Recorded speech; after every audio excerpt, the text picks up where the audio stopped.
Come on, Zos, just give us class change tokens already. And are you guys really working on art refreshes for the Alliance zones? Hey everyone, it's Spopes.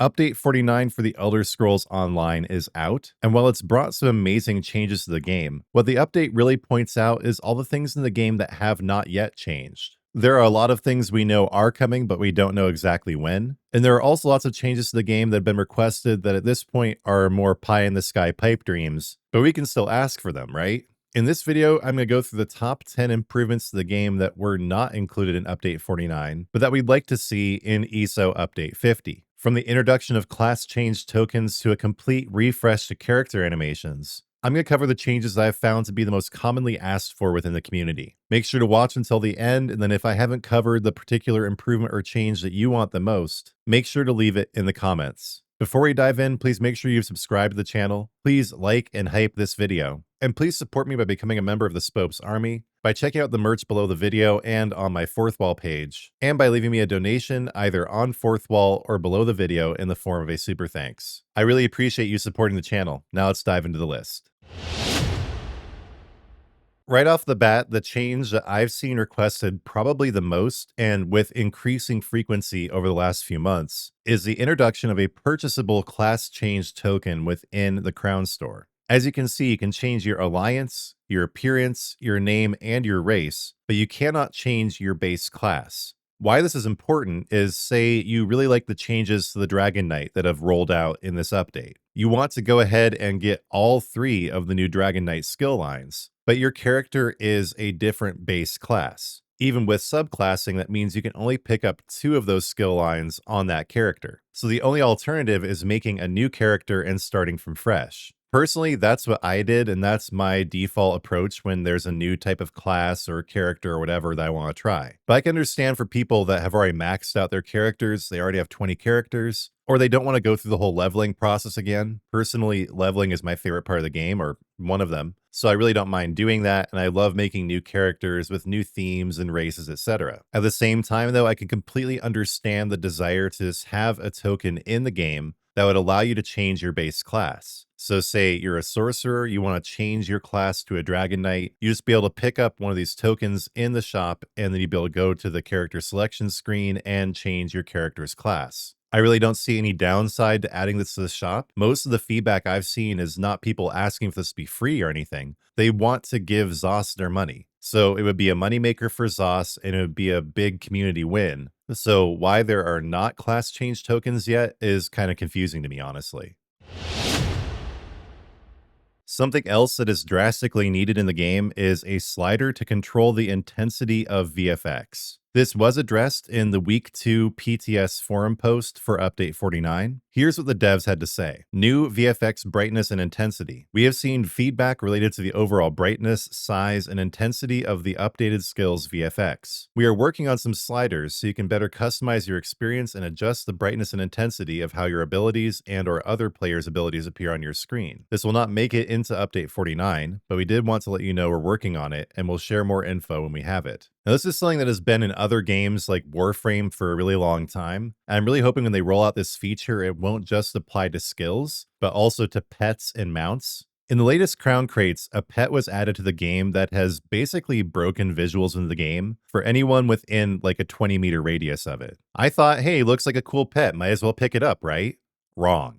This thing is so absurdly bright, you can't hear yourself think. You're running along, you think everything's fine, and then this thing catches up to you, and there's this glow that makes it basically impossible to see anything. It's even worse in dark environments. This Canarthy's Thunder Pony provides this blue glow that literally covers your entire screen. It's like your entire field of view is covered in a blue mist. It's incredibly distracting and really needs to be toned down overall. But there's actually no need to tone it down overall if each individual player has a slider that controls the overall VFX in the game. Now, this post did only mention the VFX of skills, but it also did say some sliders, which makes me hope that there will be VFX sliders not only for skills, but for all the other types of VFX in the game. Personally, I'll probably leave it dialed up to max most of the time, but whenever anyone shows up with this dang pony, I'm just going to take it all the way down. So yeah, Zos, please do your best to make sure this feature is included in Update 50. Again, many competing games have had it for years. It's about time you were able to control the intensity of VFX in the game. The sooner, the better. Something that is huge on the priority list for players is the inclusion of something like an auction house in ESO. So currently, to find things sold through guild traders, you have to go to the actual city where the guild trader is, look up the item you want, and then compare prices between them and all the other traders. This is improved somewhat with add-ons and external sites, but still there should be an interface when you go to a guild trader where you can compare the price of an item you see there to other guild traders, see if there is a lower price. Personally, I don't know if there should be a central auction house that gets rid of the guild trader system. I feel like the guild trader system does have some benefits and advantages. But what definitely needs to change is your inability to compare pricing between different guild traders. There should be some kind of function where you're able to search within all the different guild traders in the game. Maybe you still have to go to that location to pick it up, but you should be able to search for the item you're looking for within every single guild trader instead of just the one that you're currently at. I don't honestly know how this would be implemented, whether an auction house system would be best or just a central search function. All I do know is the current guild trader system is kind of broken and kind of lame, and it kind of sucks. So I'd be very, very surprised if this actually came with update 50, but it's something we do want to see sooner rather than later. Something else that'd be great to see in the game sooner rather than later is account-wide crafting motifs. Currently, style pages are account-wide, so anything that says style page and is in gold writing like this. But just general motif pages like this that are in purple and it says motif chapter, they only apply to the character that you use them on. So one of the issues here is it'd be very easy for me to accidentally click this, and then this character that can't do any crafting whatsoever would then know how to craft Dreadsail's bows to absolutely no purpose. So instead of doing that, I have to deposit motif pages in the bank and then pick them up on my other character, and it's just a waste of time and kind of a silly system. I think they also might as well make blueprints and recipes account-wide as well. I can't really see a downside to this except for maybe role-playing purposes where you want one character to be a crafter and your other characters not to be, but at this point, just the annoyance of accidentally using a rare motif on the wrong character or having to transfer them between different characters using the bank, I think it'd be better if they just made all motif pages and recipes and diagrams, etc. account-wide. Also, now that you're able to hide every other part of your armor, it's about time you were able to get rid of these stupid hip flaps. I would actually be really interested in wearing this armor on my character, but these things that stick off your hips that just point way out into infinity, that often break the style even when it's the same style. Like, look, this is all Fire Drake, but the flaps on this thing just absolutely ruin it. I know there's more of like a technical term for these two, but I find this most commonly being referred to on the forums as hip flaps. They are ugly and stupid in almost every case. And I feel like it'd be very easy to just add another option up here at the top in the outfit station, right here, saying hide hip flaps. Again, I can't really see any reason not to do this. It would be an obvious win, and it would be in keeping with the overall trajectory they're taking of making your appearance more customizable, being able to remove certain kinds of armor at will. You should be able to also remove the hip flaps off your chest pieces. So I said at the beginning of the video that one of my favorite things in the game is making new characters. But in a recent stream, I encountered again the annoyance of having to go through all your settings whenever you make a new character and make sure they're set the way you want them to be. This is a very simple change that I feel like would be very easy to implement. You just have a particular file associated with your account registering the settings that you have on one character. And then whenever you make a new character, those settings would be applied to that character. You can even make a setting where you could choose to do this or not. People may want to have different settings on different characters. I don't really see why that would be the case, but everyone has their preferences. But having to go through every single setting and make sure it's the way you want it to be, doing things like making auto cast on the ground turned on, making sure the auto quest tracker is on, turning off tutorials. This shouldn't be something you have to do with every single new character. I really think this would be easy to do, and it would be a major win for ZOS.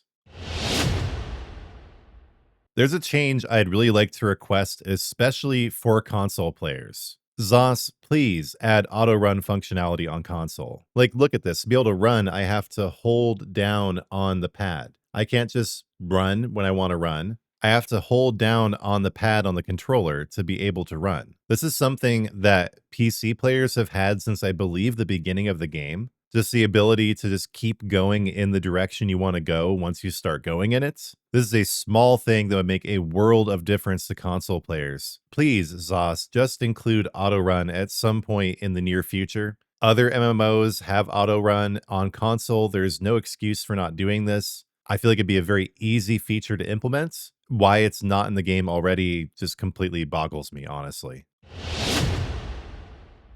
And then something we need in the game for both PC and console is getting rid of the stuck in combat bug. So this wolf is chasing me. It's going to stop chasing me. It's going to get out of range. There we go. It's turning around. And this time I'm no longer in combat. But oftentimes, when you do that exact same thing, when you accidentally proc an enemy and it starts chasing you, you will remain in combat even when they've given up on chasing you and the fight is over. This is an especially egregious problem in dungeons, where you won't be able to get through certain doors because there's some mob way back in the dungeon that you forgot to kill, and it's still aggroed on you, so you can't interact with any doors and progress the dungeon. This happens to me all the time in Vaults of Madness, for instance. But it's annoying in basically any situation because when you're stuck in combat, you can't teleport away, you can't change your skills, you can't get on your mounts. I have a video explaining the best things you can do if you are stuck in combat, but even those 10 methods I laid out don't always work. And sometimes all you can do is just wait for the combat bug to end. From what I understand, this is an inherent problem with the combat system in the game.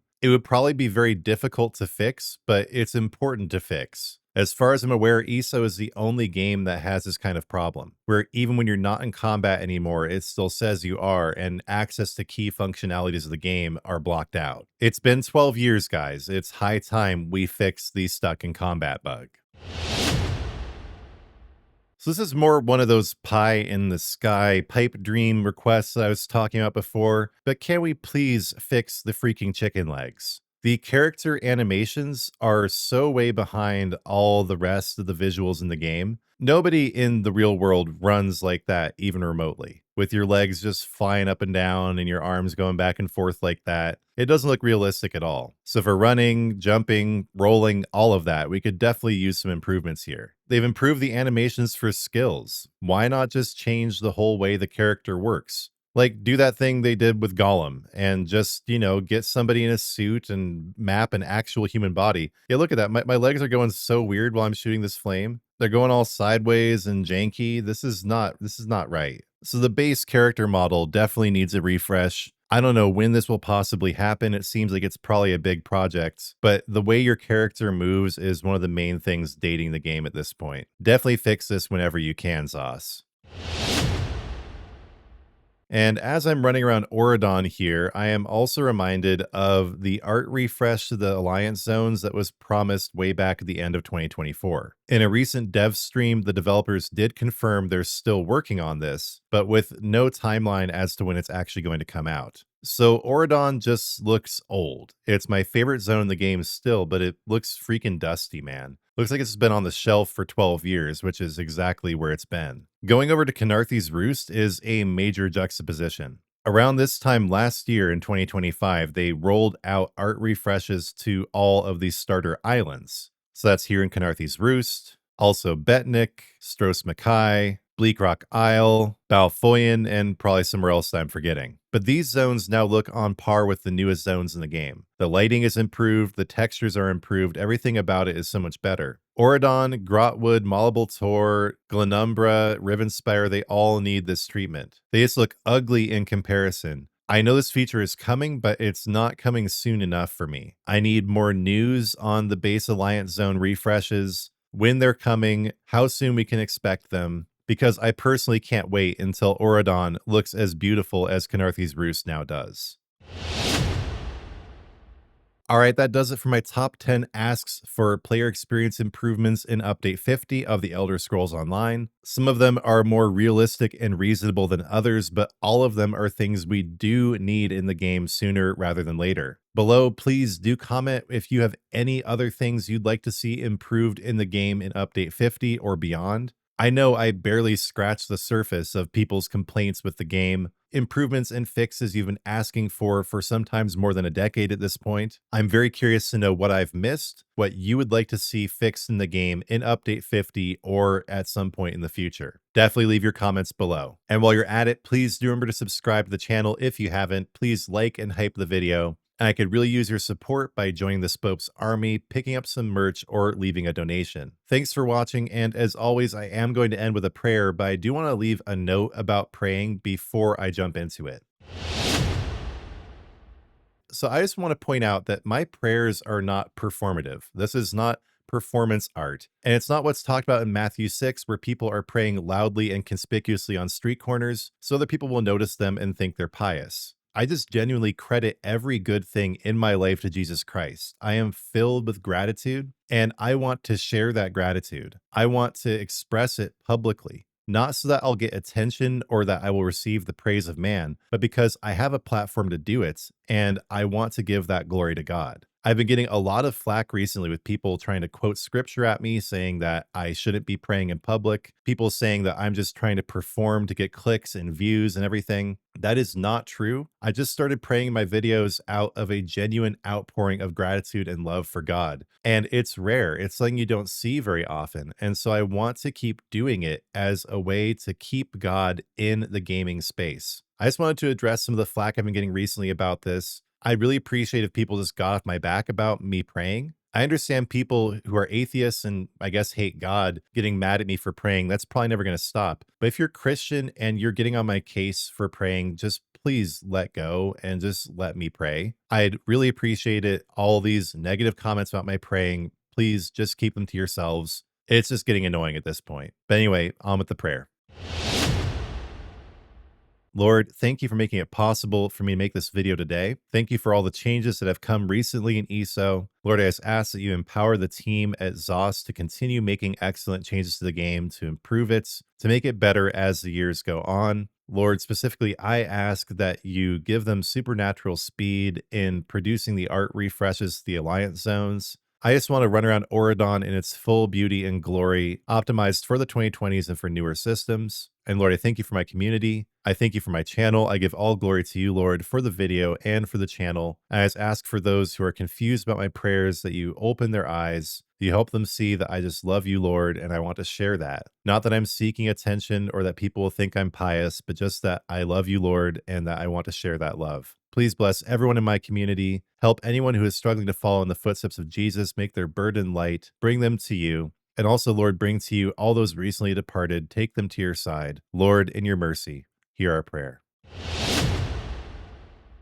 All right, everyone, that's going to do it for the video. Again, please do comment with the fixes and improvements you'd like to see in Update 50 and beyond. Please also do like and hype the video. And before you go, don't forget to subscribe. And when you do subscribe, turn on notifications because I'll be back soon with new content.